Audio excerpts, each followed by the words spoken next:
Hey, what is up, mortals? Welcome to part 4 season 1 of What If Deku Was a Viltrumite. I just wanted to greet you guys by just saying, sit back and relax, you're in for a treat. So, we begin. The next day class 1 had to struggle to get into school. For the gates had been completely blocked by the media. The reporters would only ask about one thing. All Might and what it was like to have him as a teacher. Izuku arrived at the gates around the same time as Ida and Uraraka.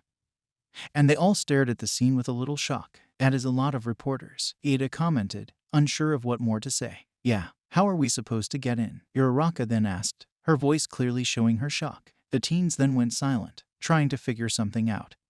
Until it was interrupted by Izuku, who yawned loudly. Uraraka and Ida turned towards their green-haired classmate, only to be concerned when they finally got a good look at him. Are you okay, Deku? Uraraka then asked, voicing her concern. The green-haired boy looked tired, with bags underneath his eyes, which almost made him look like Aizawa. He then looked towards Uraraka, as he answered by saying, yeah, I'm just tired. I didn't get enough sleep last night, sounding unbearably tired.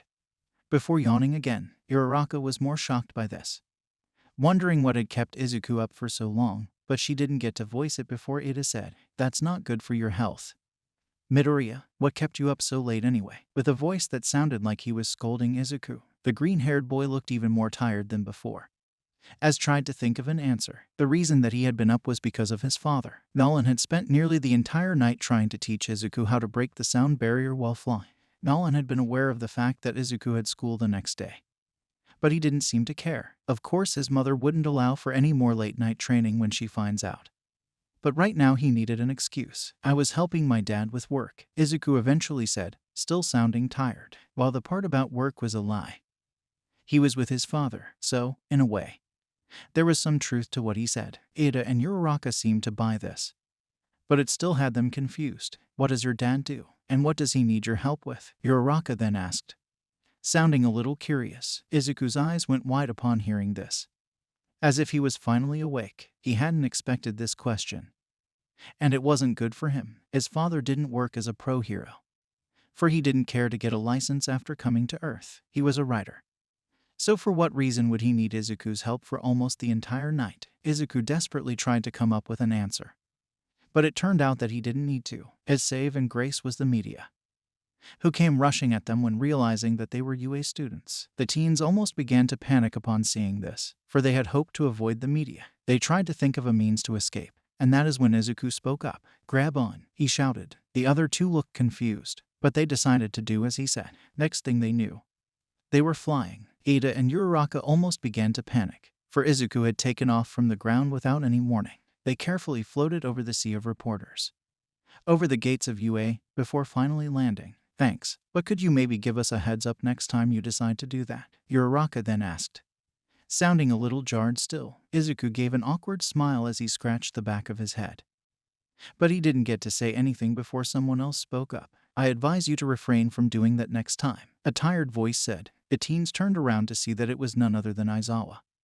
looking as tired as ever. Midoriya, I understand that you would want to avoid talking to the media, but what you did could have been dangerous. Just try to bear it next time, the teacher then said, sounding even more tired than before. Izuku only nodded at this, as he said, yes sir, while sounding a little nervous. Aizawa's expression didn't change in the slightest, as he said, get class U3, and let me know if you need to borrow my sleeping bag. Midoriya, with the same tired voice. Uraraka and Ida giggled upon hearing what Aizawa said, for even he noticed how tired Izuku was. The green-haired boy just looked grumpy upon hearing this, as he then proceeded to float his way over to the classroom. The other followed suit, continuing to giggle as they did. What happened next was just regular school stuff. Class 1 elected their class representative, which somehow ended up being Izuku, but after some bizarre events, Izuku passed that role on to Ida. The next day everyone anxiously waited for Heroics class to begin. That is when Aizawa walked up to the podium. Alright class, today we'll be doing rescue training at an off-campus facility, the sleep-deprived teacher said. The students cheered in excitement upon hearing this, while Izuku began thinking about the idea of rescuing. Aizawa then silenced everyone, as he sighed and said, I know you guys are excited about costumes, but keep in mind that you haven't gotten used to them and they might hinder your abilities. Before pressing a button, revealing everyone's hero costumes. It didn't take long for the class to change into their hero costumes again.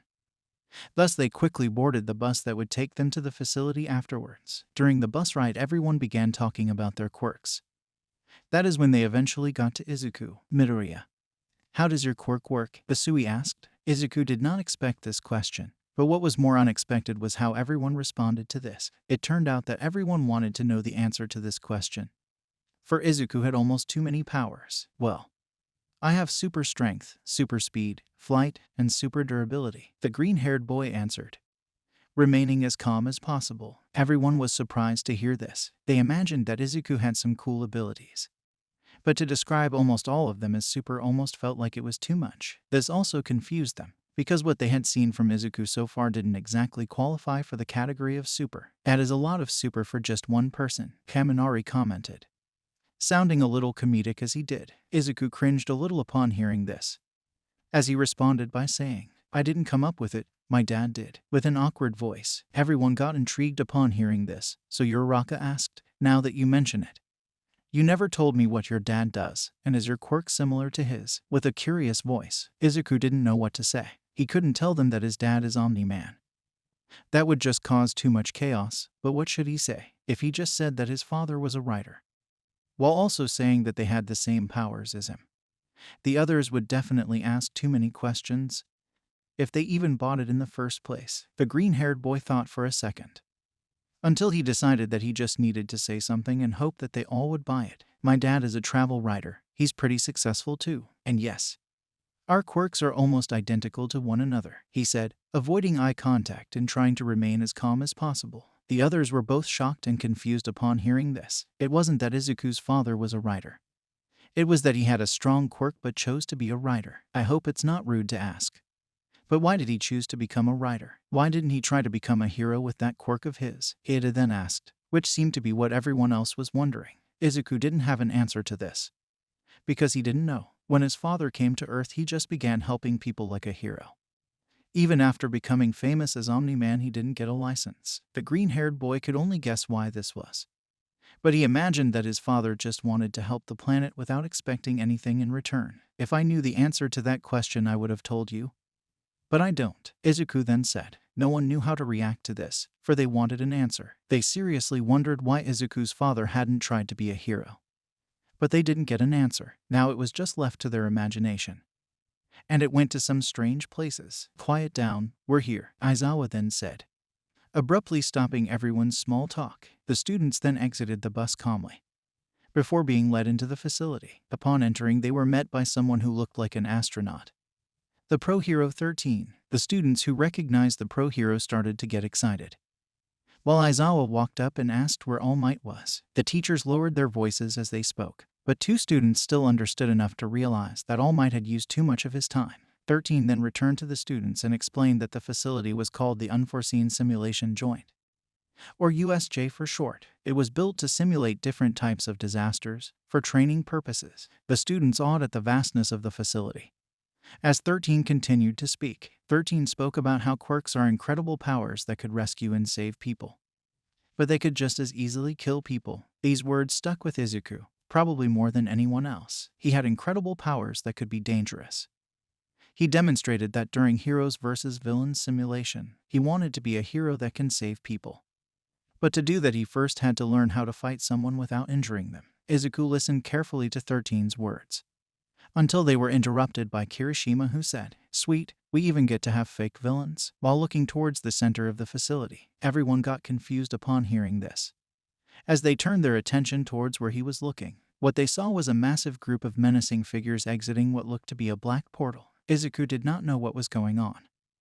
All he knew was that he got a really bad feeling from those individuals. It wasn't until Aizawa spoke up that he realized that this feeling was for a good reason. 13. Get everyone to safety. Those are real villains, the tired teacher shouted, his voice showing the urgency of the situation. The students began to panic upon hearing this, but 13 managed to keep everyone relatively calm. That is when Aizawa pulled out his goggles and prepared himself to fight. Will you be all right? You are outnumbered and in the wrong element, Izuku then asked. After making his way over to Aizawa, the tired teacher just put his goggles on. As he said, I'll be fine. You just make sure to get out of here. Before charging in, Izuku wanted to help, but at the same time he understood what his teacher was trying to say. They were in a bad situation. They had no help, and everyone was scared. Aizawa was just buying them more time to escape. So the least that Izuku could do was listen to his teacher. The green-haired boy rejoined his classmates and proceeded to run for the exit, when suddenly a mass of black mist got in their way. The mist formed a towering wall. As it spoke, "It's a pleasure to meet you all. We are the League of Villains. We decided to invite ourselves into this haven of justice to say hello," the looming mass of mist said, as two bright and yellow eyes formed in it. "Don't you think that this is the perfect place for All Might, the symbol of peace, to draw his last breath? He was supposed to be here, yet I don't see a single trace of him." The figure then continued, its voice becoming more and more ominous as time passed. Izuku was terrified, and he could tell that everyone else was as well. This feeling was similar to something he had already experienced, an event that shook him the same way that he did now. It reminded him of when he encountered the sludge villain, and the utter terror that he felt that day. The green-haired boy stood there frozen, unsure of what to do, until something brought him back to his senses. "Die!" the aggressive voice of Bakugo shouted, right as he and Kirishima charged in towards the mist-like villain. The blonde fired an explosion, which in turn created a powerful cloud of smoke. Everyone breathed a sigh of relief upon witnessing this, as Izuku finally regained his senses. This may be similar to the sludge villain incident, but back then he was brave enough to do something. Not only that, he had both powers and training now, so he shouldn't have a reason to worry. The green-haired boy clenched his fist upon finishing his thoughts, which was followed by the smoke cloud suddenly dispersing. What it revealed sent chills down the spines of every single person that was present. Behind the smoke was none other than the mass of mist, and it was completely unharmed. The villain shifted, narrowing its eyes, as it said, "Regardless if he's here or not, I still have a role to play," its voice sounding more ominous than ever before. Izuku could sense that something bad was about to happen, so he took action and flew towards Bakugo and Kirishima at top speed. Unfortunately, however, he couldn't get any of them out in time, and instead ended up getting caught when the villain wrapped its body around all of them. The class was engulfed in darkness, and many were teleported away to different locations. When Izuku came out of the darkness, he found himself in an area that was filled with ruins. But he didn't get to think any further until an angry voice shouted, "Damn it, looks like we're not alone." Izuku could immediately tell that it was Bakugo, which prompted him to acknowledge that Kirishima also was there with them. The green-haired boy stopped himself from thinking anything else, however, for what Bakugo had said was true. The teens were surrounded by villains, all thirsting for blood. Bakugo and Kirishima raised their hands into a stance, as Izuku floated a few centimeters above ground. They all then charged into battle, hell-bent on defeating the villains. Kirishima punched away at the villains, using his hardening to avoid the damage. Bakugo was using his explosions and incredible mobility to defeat another bunch. The most impressive thing, however, was Izuku. The green-haired boy was basically untouchable, floating around without taking a single hit, as he knocked the villains out with no more than a punch each. But the punches looked so harmless that it could hardly be described as an attack. Both Bakugo and Kirishima saw this, which made the former angry while the latter was stunned. So stunned in fact that he didn't even notice that the villains were all defeated already. He only began registering it when Izuku broke the silence by saying, "Well, someone has been practicing." Towards Bakugo, the blonde just got annoyed by this, so he responded by saying, "Shut up, you damned nerd." With an aggressive tone, Izuku giggled a little upon hearing Bakugo's reaction and was about to say something, but was cut off by Kirishima, who shouted, "Midoriya, look out." In a panic, Izuku looked confused as he turned around. What he was met by was another villain he hadn't noticed, trying to sink a blade into his neck. The blade stopped upon making contact, unable to get through Izuku's skin. The villain looked dumbfounded upon witnessing this, which quickly turned into terror as he looked at the very unamused Izuku. The green-haired boy just looked at the villain, looking very bored, as he said, "You know it's rude to cut into someone's conversation like that," before hitting the villain in the chest, sending him flying straight through a stone wall. Everyone, including Izuku, were wide-eyed upon seeing this. Bakugo and Kirishima were shocked because they had forgotten that Izuku had claimed to be super durable, but now they knew that it wasn't just some bold claim. Izuku was shocked because he had hit the villain way harder than he had intended initially. It made him uncertain of what to apologize for, the excessive force or the terrible pun he made beforehand. "Anyway, we should try and help our classmates. They may have been teleported around the facility like us," Kirishima then said, being the first to snap out of his shock. The other two came to their senses upon hearing this, as Izuku responded by saying, "I agree, but perhaps I should fly and get help from the outside." While scratching his chin, Kirishima nodded in agreement to this. But Bakugo did not agree with any of them. "You go and do that. I'm going straight for that warp gate. I'm guessing that he's the reason they got in here in the first place. So if we take him out, they can't escape," the blonde said. Sounding more passive than usual, both Izuku and Kirishima were surprised by this.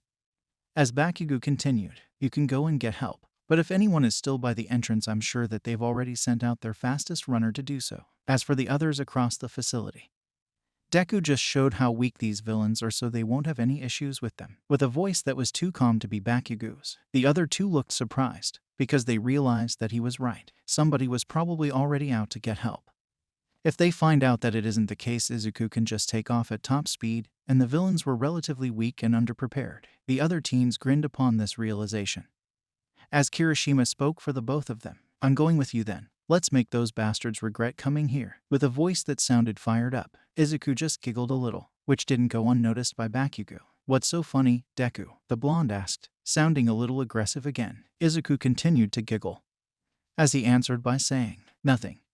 I've just never heard you so calm before. I'm also amused by the fact that you actually believe in our classmates, despite the attempts you make at proving otherwise." With a grin, Bakugo got even more infuriated by this, as he shouted, "Shut up," with an aggressive tone. Both Kirishima and Izuku giggled upon hearing this, for Bakugo's reaction proved Izuku's statement to be true. The trio then gathered themselves, before moving towards the center of the facility. The trio made their way towards the center plaza on foot. The reason that they didn't fly was because they could possibly give their position away if they did. Then there was also the fact that Bakugo would rather die than let Izuku carry him anywhere. It took some time, but eventually they got to their destination. What they saw was nothing short of a battlefield, with Aizawa fighting to the bitter end. The teacher was clearly reaching his limit, and he could barely keep his eyes open anymore. Despite all of this, Aizawa was actually winning. This was a relief, for it meant that the teens could focus on taking out the warp gate. Izuku was about to move out, when something on the battlefield stopped him. A villain covered in hands had charged onto Aizawa, grabbing hold of his elbow. Aizawa's elbow then started to crack and decay, revealing his bleeding muscle fibers underneath. Izuku was horrified by this scene, but what came next would be even worse than before. The teacher was suddenly pinned by a massive bird-like creature, breaking almost every bone in his body. Izuku, Bakugo, and Kirishima were all horrified upon witnessing this, for this creature was killing Aizawa in the most gruesome way. The creature then raised one of its fists, ready to deliver the finishing blow, and looked to be aiming for the head. Bakugo had enough upon witnessing this and was about to charge in, but stopped when he saw what happened next. The creature was suddenly blown away, as if something had hit it at incredible speeds. What the blonde saw next made his jaw hit the floor. Standing where the giant creature had previously been was Izuku, who he just noticed had left his side. Both Bakugo and Kirishima were baffled by this, so was anyone that saw it. Izuku had moved so quickly that they hadn't even noticed. It was like he teleported. The green-haired boy had previously claimed that he was super fast, and now they knew that he wasn't overestimating himself. Izuku stood in the field, looking as if he had just thrown a punch. He then steadied himself, as he turned his gaze towards the hand-covered villain. "If that was your strongest guy, I strongly suggest that you surrender," the green-haired boy said, trying his best to stay as calm as possible. The hand-covered villain just scratched his neck, until he stopped before saying, "I don't think so. If you think that will be enough to defeat Namu, then you're terribly mistaken." With a sadistic voice, Izuku was a little confused by this, until he turned his gaze towards the so-called Namu. The creature had only been thrown back, other than that it was completely unharmed. Izuku was shocked by this and tried to think quickly, until the hand-covered villain spoke. "Namu, kill this brat," the villain said, to which the mindless creature obliged. Izuku didn't have enough time to react. As he braced himself for impact, the Namu collided with him within just a few seconds, sending him back. Izuku grunted in pain after this, for the Namu was really strong. He was durable enough to be able to take most hits without a scratch, but this creature had managed to make him bleed. The green-haired boy quickly steadied himself, biting through the pain before charging in once more. The Namu seemed to be ready for this, as it met Izuku's charge with its own. The two ended up in a power struggle, both desperately trying to push the other away. The hand-covered villain grew more frustrated upon witnessing this, As he shouted, "I'll kill you, you brat," before charging in. He was abruptly stopped, however, by an explosion that came out of nowhere, which knocked a bunch of dust into the air. "Your opponent is me, you villain bastard," the very angry voice of Bakugo then shouted, making his presence known. Behind the blonde was Kirishima, who was still looking wide-eyed at the power struggle between Izuku and the Namu. The dust then slowly cleared, revealing that the hand-covered villain had been shielded by the warp gate. "Tamura Shigaraki, I urge you to be more aware of your surroundings," the mist villain said, sounding as calm as ever. "You don't need to tell me what to do, Kirigiri," the hand-covered villain responded, sounding more annoyed. Izuku finally managed to push the Namu away, and that is when he analyzed the situation. Aizawa was mortally injured and they had the attention of 3 dangerous villains, one of them being incredibly strong. Izuku probably could fight the Namu long enough for backup to arrive, but he wasn't sure if he could take the other 2 villains at the same time. The biggest issue yet, however, was that he couldn't fight the villains and get Aizawa to safety at the same time. "Hey, weird hair, get Aizawa out of here," Bakugo then shouted towards Kirishima, knocking Izuku out of his thoughts. The red-haired teen wanted to object, but refrained from doing it after seeing how injured Aizawa was. Kirishima proceeded to drag Aizawa away from the battlefield, as Bakugo looked towards Izuku and shouted, "Hey, Deku, can I trust you to handle that?" While pointing towards the staggered Namu, Izuku was shocked upon hearing this, but it disappeared when he realized that the situation wasn't as bad as he initially thought. He couldn't do everything on his own, but he wasn't alone here. The green-haired boy smiled upon hearing this, as he responded by saying, "Yeah, can I trust you to handle those too?" With a much calmer voice, Bakugo just got more annoyed upon hearing this, as he shouted, "Who do you think you're talking to?" With his usual aggression, Izuku just smiled more upon hearing this, as he looked towards the Namu. This creature was many things: strong, resilient, and unyielding, but Izuku knew something that it wasn't. It wasn't nearly as strong as his father. Therefore he can beat it. Both Izuku and Bakugo readied themselves, both grinning as they did, before they charged into their respective battles. Outro. Thank you all for sticking around and I hope that you enjoyed. Before you leave, we would just like to let you know that We the Celestials has many other channels for your entertainment and viewing purposes. All the information you'll need is right below here in the description, so feel free to check out all the other incredible projects our team creates. Secondly, on behalf of We the Celestials, I'd like to thank everyone involved in the production of today's awesome content. Their details will be in the description below. That's all for today's video. So goodbye and have a divine day.